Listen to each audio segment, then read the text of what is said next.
With vaccine mandates on the rise across the U.S., many are refusing to comply, including some healthcare workers. Many healthcare employees in states such as North Carolina and New York who have not been vaccinated have either been suspended or fired. Meanwhile, in California, Governor Gavin Newsom has said a mandate for all students 12 and older is, quote, on the table. Joining us now is Washington Examiner senior columnist and American Enterprise senior fellow Tim Carney. Tim, welcome back. Great to see you.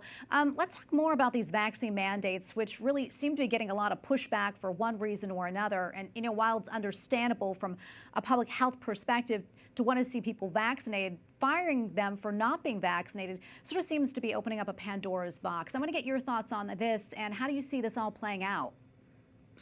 I think the two examples you gave earlier were sort of perfect opposite ends of the spectrum.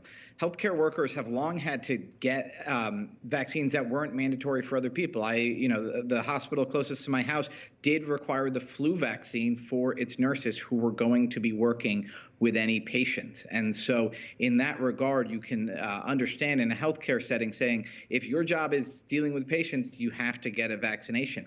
Students who are 12 to 18 is a totally different world. Here we have, there's just not a lot of the data showing that the vaccine was effective for them, had trouble gathering enough data because there just weren't that many bad infections in the first place for 12-year-olds. So it's not as urgent for those. And then there's more worry about cases that's not established, of myocarditis, other sort of side effects of the vaccine being worse for younger people.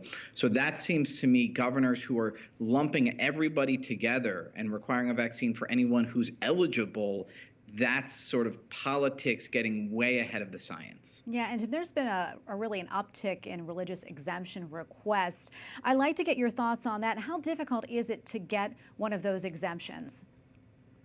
Well, some places just sort of require you to state it or to swear and to sign your name to it, and that works for a sort of a small school or a small employer. I know I would never sign and swear that I had some deep held religious belief that I didn't have. For a Catholic, that would be apostasy, right? To swear you believe something that you didn't believe. But some places are requiring you to jump through more hoops and that sort of thing, and so that's part of the frustration.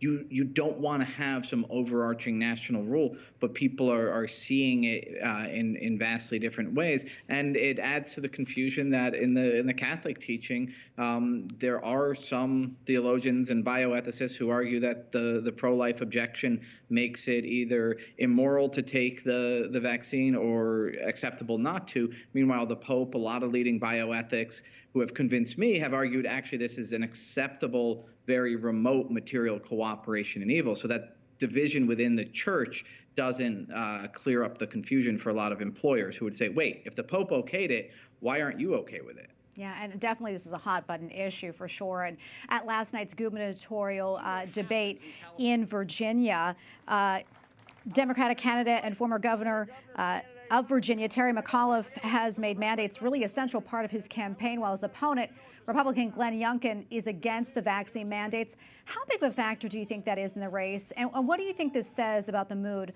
among voters across the country?